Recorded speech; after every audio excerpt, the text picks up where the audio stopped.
बिहार सरकार ने जातिगत जनगणना का जो रिपोर्ट कार्ड आया है उसको लेकर सियासत गर्म हो चुका है और हमारे साथ हैं मंत्री अनिल राजभर जी।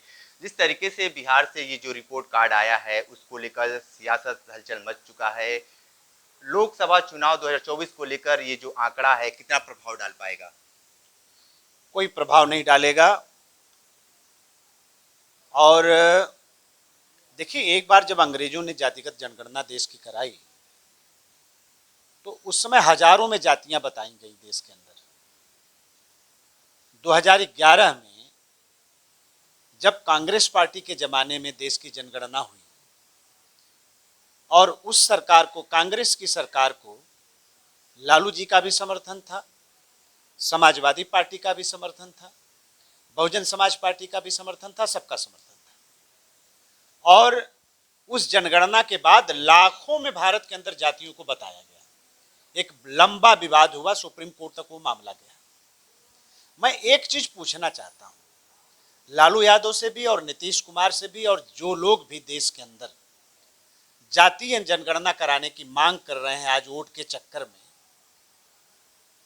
इतने दिनों से लालू की सरकार है, बिहार में रही, उसके बाद नीतीश कुमार को सरकार चलाने का अवसर मिला। उत्तर प्रदेश के अंदर समाजवादी पार्टी को 4 बार सरकार बनाने का मौका मिला, बहुजन समाज पार्टी को भी 4 बार सरकार बनाने का मौका मिला। पंचायत के जब चुनाव होते हैं तो जातीय गणना के हिसाब से ही आरक्षण तय होते हैं।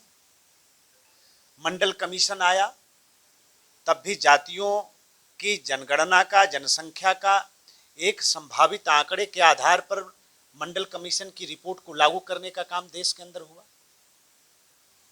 मतलब इनके आंख में कोई इन लोगों की बीमारी थी या इन लोगों को पिछड़े दिखाई नहीं देते थे, पिछड़ों की राजनीति करते थे, तो इन लोगों की आंख से कौन दिखता था? इनके बिरादरी के लोग दिखते थे, एक जाति विशेष के लोग दिखते थे।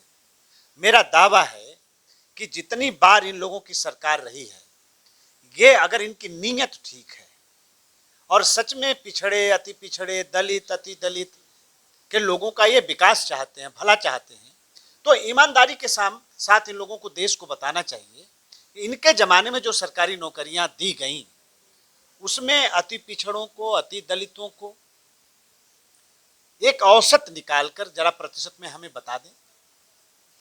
इनको पता नहीं है कि देश के अंदर, प्रदेश के अंदर राजभर कितना है, बिंद कितना है, बिहार कितना है, केवट मल्लाह कितना है। अभी तो ओबीसी समाज से आते हैं तो आपको तो खुशहाली होनी चाहिए थी कि आपके समाज के लोग ज्यादा। नहीं, मैं तो ये लालू और नीतीश और अखिलेश यादव जैसे लोगों से मैं कहना चाहता हूं कि उत्तर प्रदेश में अभी तो जनगणना नहीं हुई। अखिलेश यादव को अगर न पता हो तो मेरे साथ आकर बैठें, मैं उनको बता सकता हूं कि उत्तर प्रदेश में किस तरह से आपकी सरकार ने अति पिछड़ों पर, मोस्ट बैकवर्ड के हक अधिकार पर कैसे डाका डाला। एक मिनट, पूरी बात होने दीजिए। पूरा डाका डाला, ठीक है ना? और आज पिछड़ों की बात कर रहे हैं। अगर आपको उत्तर प्रदेश में ये पता नहीं है कि पिछड़ों की कितनी संख्या है, अति पिछड़ों की जनगणना कितनी है, दलितों की जनगणना कितनी है, अनिल राजभर के साथ बैठे, मैं उनको बता दूंगा, मैं बता दूंगा। ये चुनावी एजेंडा है। पिछड़ों से, अति पिछड़ों से, कमजोरों से इनका कोई लेना देना नहीं है, उनके विकास से कोई लेना देना नहीं है। क्यों लेना देना नहीं? मैं तो कह रहा हूं, हिम्मत है सच में, अगर ये लोग पिछड़ों के हितैषी हैं, दलितों के हितैषी हैं, अन्य कमजोरों के हितैषी हैं, तो अपनी सरकारों के आंकड़ों को देश के सामने ये लोग रखें कि सरकारी योजनाओं का लाभ आपने अति पिछड़ी जातियों को कितना दिया। सरकारी नौकरी में आपने अति पिछड़ों को, दलितों को, अति दलितों को आपने आरक्षण का लाभ कितना दिया। आरक्षण की मलाई अकेले मार के खा गए और गरीब को गरीब बनाकर छोड़ दिए, अति पिछड़ों को और भी गरीब बनाकर छोड़ दिए। ये लोग आज बेईमान लोग, ये लोग हैं, ये बेईमानी करने वाले लोग हैं और बेईमानी करने की नीयत से एक नया रास्ता निकाल रहे हैं, और कोई बात नहीं है। आज हम सब लोगों को गर्व है कि एक अति पिछड़े समाज में पैदा होने वाले आज पूज्य नरेंद्र भाई मोदी जी आज देश की बागडोर संभाल रहे हैं, देश का नेतृत्व कर रहे हैं, देश के कमजोरों का, पिछड़ों का, गरीबों का पूरा विश्वास मोदी जी के साथ है। उनके रहते हमारा विकास होगा, हम आगे बढ़ रहे हैं, हम आत्मनिर्भर हो रहे हैं और इन लोगों से हम लोगों को सीखना नहीं। ठीक है, मोदी सरकार क्यों 9 साल हो गए ये जातिगण जनगणना है ये कराने से क्यों डर रही है? करा देनी चाहिए। नहीं, क्यों डरे, काहे को डरे? तो ये कहीं ना कहीं डर सता तो रहा कि जैसे पता चल जाए। आप बताइए किस बात का डर? हाँ, राजनीतिक डर नहीं, किस कैसा राजनीति का डर? कि सत्ता चली जाएगी। काहे को सत्ता चली जाएगी? ये कल नहीं पता था? अभी पंचायत के चुनाव संपन्न हुए 2022 का, जब विधानसभा का चुनाव यूपी में हुआ उससे पहले पंचायत के चुनाव संपन्न हुए। हमने जातीय आधार पर हमने आरक्षण तय किया। हमको पता नहीं कितनी जातियां हैं, यादव का प्रतिशत उत्तर प्रदेश में कितना है हमको नहीं पता है, राजभर का कितना प्रतिशत है हमें नहीं पता है, दलित का कितना प्रतिशत है हमें पता नहीं है। ये जो आंकड़े 2010 में आए थे, अब तो काफी चीज ऊपर नीचे फिर हो वही गए। बात, आप लोगों को जानकारी नहीं तो आप लोग भी जानकारी लीजिए। और 2000, मैं क्या कह रहा हूँ, 2022 से जस्ट पहले पंचायत के चुनाव उत्तर प्रदेश में हुए। तो पंचायत के चुनाव का आरक्षण किस आधार पर तय होता है? आरक्षण इसी आधार पर तो तय होता है।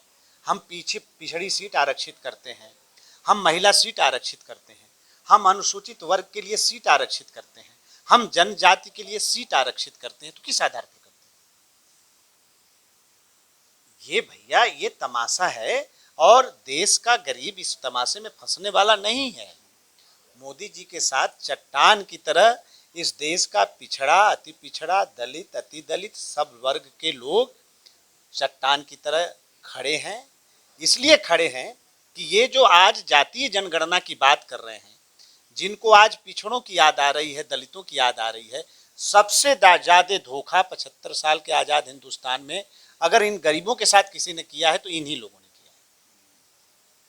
आप उठाइए ना इनके सरकार के समय का, आप उठाइए सरकारी नौकरियों का आंकड़ा उठाइए। तो सबसे ज्यादा सरकारी नौकरी का जो आंकड़ा बता रहे हैं वो तो कांग्रेस के समय का है। इस समय तो जब प्राइवेट ज्यादा हुए हैं उसी को आप लोग गिनती करा रहे हैं कि करोड़ों लोगों को हमने नौकरी दे नहीं, दी। अब वो देखिए, विषयांतर मत हुई, वो कांग्रेस से हम लोग निपटेंगे। कांग्रेस तो पूरे पिछड़ों का खून चूस गए। अभी राहुल गांधी को पूछ लेंगे तो अपने परिवार का इतिहास नहीं बताते कभी, उनके परिवार का इतिहास कभी पूछ लीजिए। और ऐसे लोग आज जाति की बात कर रहे हैं। इनके चेहरे गरीबों के बीच में सैकड़ों बार बेनकाब हो गए हैं। और मैं तो कह रहा हूं दावे के साथ, मैं तो भारतीय जनता पार्टी का मामूली से सिपाही हूं। अगर अखिलेश यादव को नहीं पता है तो हमारे साथ बैठे, मैं उनको बता दूं हर जातियों का। ये अंग्रेजों के रास्ते पर चलने वाले लोग हैं, ठीक है ना? ठीक है। हाँ। एक सवाल ये है कि ओम प्रकाश राजभर तो इसकी लड़ाई लड़ते हैं और लगातार अब तो इस समय अपनी चुप्पी साध ली है, पता नहीं भाजपा के डर से कि किसके डर से। आपको लगता है कोई लड़ाई लड़ेंगे? अब ये उनसे पूछ लीजिए। अब देखिए क्या है कि हमारे आप एक नाम भी दिए थे, क्या हमारे उस नाम से बुलाएंगे उनको? हमारे गठबंधन के वो साथी हैं और भारतीय जनता पार्टी के मिशन को और विजन को, पूज्य मोदी जी के विजन को वो अंगीकार करके दोबारा हमारे दल का, हमारे गठबंधन का हिस्सा हुए हैं। इसलिए हम लोग साथ लड़ाई लड़ेंगे। बाकी चीज़ें राजनीति में समय के साथ चलती हैं। अगर आज उन्होंने हमारी नीतियों को स्वीकार किया है, स्वागत है।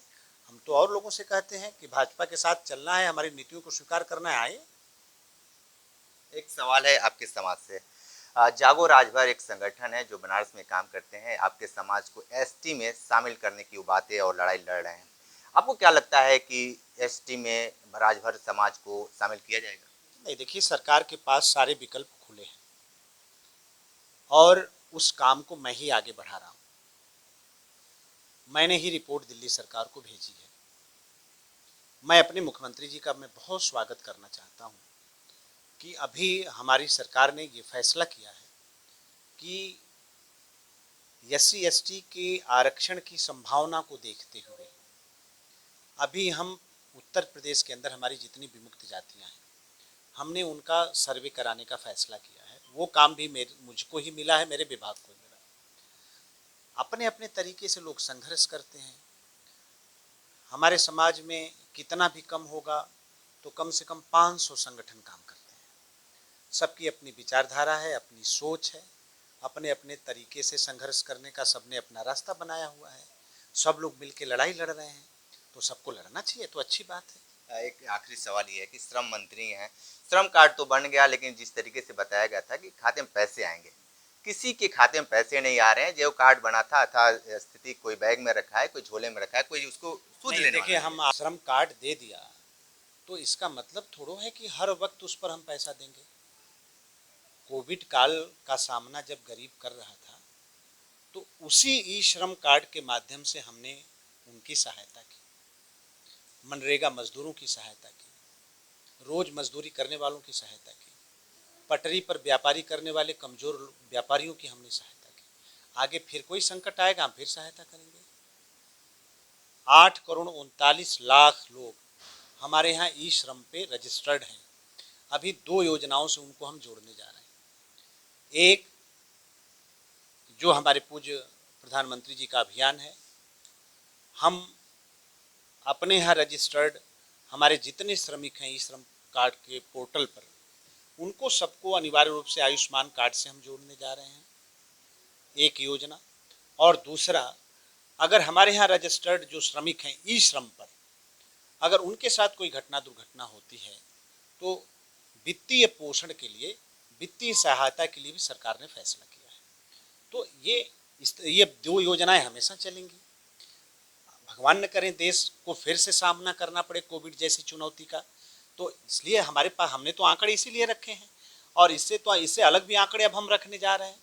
और मुझे स्वागत करते हुए हर्ष हो रहा है अपने माननीय सुप्रीम कोर्ट का भी। सुप्रीम कोर्ट ने भी हमारी उत्तर प्रदेश की सरकार के फैसले की प्रशंसा की है।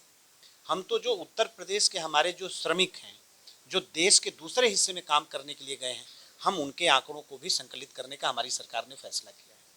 और हमारे प्रदेश में दूसरे प्रदेश के जो श्रमिक आके काम कर रहे हैं, उनके आंकड़ों को भी संकलित करने का उत्तर प्रदेश की सरकार ने फैसला किया है। तो बहुत पारदर्शी तरीके से हम 16-17 प्रकार की हित लाभ की योजना हम चला रहे हैं। लेकिन जो ई श्रम पोर्टल हमारा जो है, ई श्रम हमारे कार्ड धारक जो हमारे श्रमिक हैं, उनको हम अभी 2 योजनाओं से हम कवर कर रहे हैं। आगे कभी उनके सामने कोई बड़ी चुनौती आएगी, हम फिर सहायता के लिए खड़े रहेंगे। ठीक है, तो आप सुन रहे थे मंत्री अनिल राजभर को, बहुत सारी बातें बताए हैं, तो विशेष रिपोर्ट कर रहे थे। तो आप देखते रहिए न्यूज़ बकेट। पेश है न्यूज़ बकेट हिंदी मासिक पत्रिका। पढ़ें इस महीने की पूरी खबर विस्तार से हमारे न्यूज़ बकेट की मैगजीन में। हमारी ई मैगजीन को मुफ्त में पढ़ने के लिए अभी लॉगिन करें www.newsbucket.in पर। इसके अलावा रोज की ताज़ा खबरों के लिए हमारे YouTube चैनल को तुरंत सब्सक्राइब करें।